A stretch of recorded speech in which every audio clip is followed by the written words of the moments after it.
নমস্কাৰ ৰাতি 7-8 ঘণ্টা শুৱাৰ পিছত ৰাতিপুৱা যেতিয়া পেটটো খালি হৈ থাকে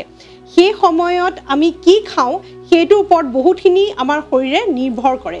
অৰ্থাৎ বহুতৰে বিভিন্ন বস্তু খোৱাৰ অভ্যাস আছে ৰাতিপুৱাৰ খালি পেটত জিৰা পানী বা ৰাতিপুৱাৰ খালি পেটত নেমু পানী বিভিন্নজনে বিভিন্ন পানী খাবলৈ চেষ্টা কৰে আজি এই ভিডিঅ'ৰ যোগেৰে আমি কথা পাতিবলৈ চেষ্টা কৰিম আটাইতকৈ কমনলি খোৱা এটা বস্তু যিটো হৈছে আমাৰ জিৰা পানী তেনে সহজতে প্ৰস্তুত কৰিব পাৰি তেনে সহজতে উপলব্ধও হয় আৰু ইয়াৰ খালেও বহুতখিনি হেল্থ বেনিফিটছ পোৱা যায়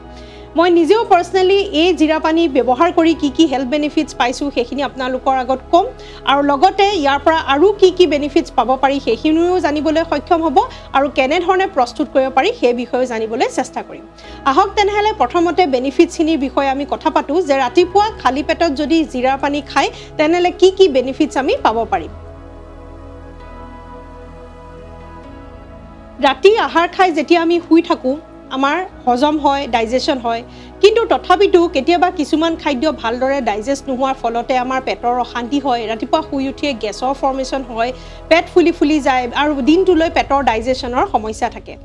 এই ডাইজেশনৰ প্ৰবলেমত যি সকলে ভুগি থাকে তেওঁলোকৰ বাবে এই জিৰা ওয়াটাৰে বহুতখিনি সহায় কৰা দেখিবলৈ পোৱা যায় কিয়নো ই আমাৰ কিছুমান এনজাইম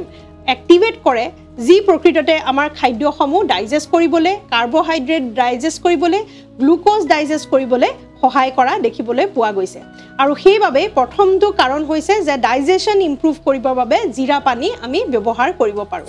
ৰাতিপুৱা খালি পেটত পানী খোৱাটো বিৰাটেই বেছি ভাল হয় আমি সকলোৱে জানো কাৰণ ই আমাৰ টক্সিনছবোৰ ফ্লাছ কৰি বাহিৰলৈ উলিয়াই পঠিয়ায় কিন্তু খুদা পানী খোৱাৰ জেগাত যদি আপোনালোকে অলপ জিৰাৰ পানী খাবলৈ চেষ্টা কৰে তেনেহলে ই বহুত ভালদৰে টক্সিনছখিনি ফ্লাছ কৰিবলৈ সক্ষম হয়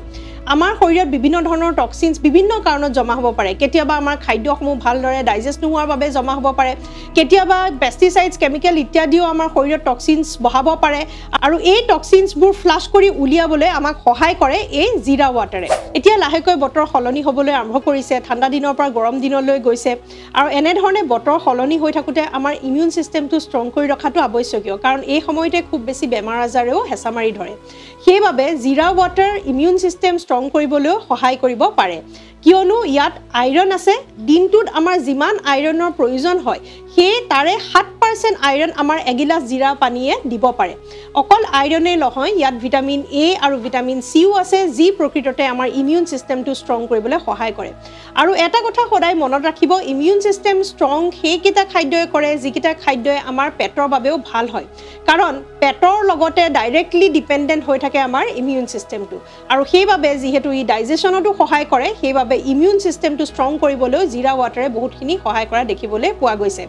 ইনফেকশন ইত্যাদি যদি হৈ থাকে সৰ্দি কাহ পানী লগা খুব সঘনাই যদি আপোনালোকৰ হয় তেনেহলে ৰেগুলাৰ জিৰা ওয়াটাৰে খালে আপোনালোকৰ সেই সোনকালে হোৱা সৰ্দি পানী লগাৰ পৰাও হাত সাৰিবলৈ সক্ষম হ'ব এতিয়া যাও ইয়াৰ পিছৰটো বেনিফিট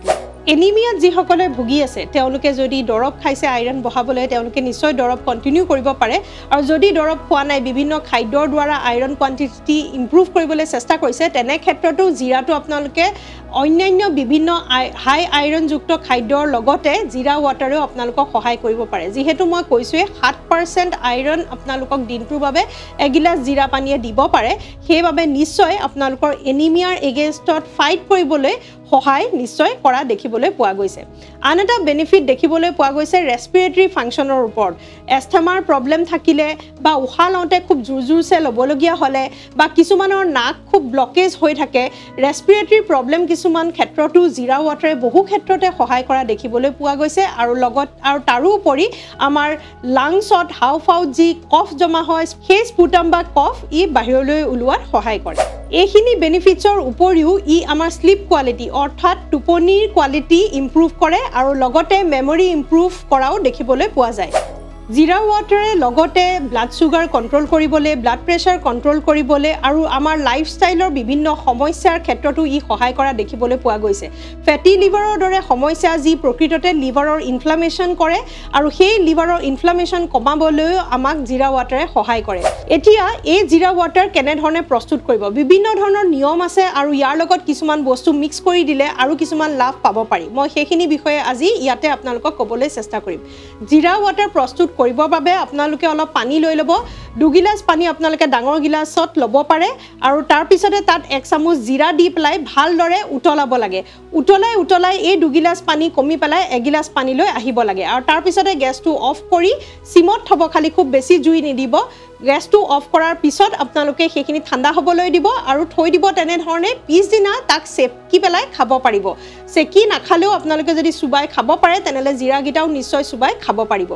এতিয়া এটো হৈ গৈছে আমাৰ প্লেন জিৰা ওয়াটাৰ কেনে ধৰণে আমি প্ৰস্তুত কৰো কিন্তু কিছুমান বেলেগ বেনিফিটস আমি এই জিৰা ওয়াটাৰত পাব পাৰো যদি ইয়াত কিছুমান বস্তু মিক্স কৰো কি বস্তু আমি প্ৰকৃততে মিক্স কৰিলে কেনে ধৰণৰ বেনিফিটস পাব পাৰো জানোৱা এই পানীখিনি উতলাওঁতে কেইটামান যদি আপোনালোকে পদিনাৰ পাত দি দিয়ে তেনেহলে ডাইজেশনৰ বাবে ই বেছি উন্নত হৈ পৰে আৰু প্লেন জিৰা পানী যেতিয়া প্ৰস্তুত কৰে সেই প্লেন জিৰা পানীত যদি এটুকুৰা নেমু চেপি লৈ ৰাতিপুৱা খাবৰ সময়ত তেনেহলে ই আপোনালোকক weight lossতো সহায় কৰিব আৰু এই জিৰা পানীতে যদি এচিকুটমান ডালচিনি গুৰি আৰু লগতে আধা চামুচমান মৌ ঠাণ্ডা পানীত যেতিয়া ঠাণ্ডা হল সেইখিনি সময়তে গৰম পানীত মৌ নিদিব ঠাণ্ডা হোৱাৰ পিছত তাত যদি মিক্স কৰি পেলাই আপোনালোকে খায় তেনে ক্ষেত্ৰত আপোনালোকৰ ৰেসপিৰেটৰী সমস্যা এস্থমাৰ সমস্যা উশাহ লওঁতে কঠিন হোৱা নাক জাম হোৱা ইত্যাদিৰ ক্ষেত্ৰত সহায় পাব আৰু ইয়াৰ লগত যদি অকমান ডালচিনি গুৰি দি দিয়ে তেনেহলে ডায়াবেটিস কন্ট্ৰোল কৰাটো বহু ক্ষেত্ৰতে সহায় কৰা দেখিবলৈ পোৱা গৈছে এই যেখিনি এক্সট্ৰা বস্তু সেইখিনি ব্যৱহাৰ কৰি আপোনালোকৰ দৰকাৰ অনুসৰি আপোনালোকে বেনিফিটখিনি ল'ব পাৰিব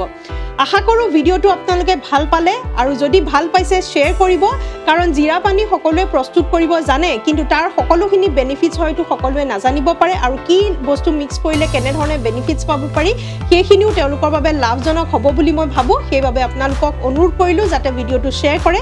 নতুন এটা ভিডিওৰ যোগে লগ পোৱাৰ প্ৰতিশ্ৰুতিৰে আজিলৈ সামৰো নমস্কাৰ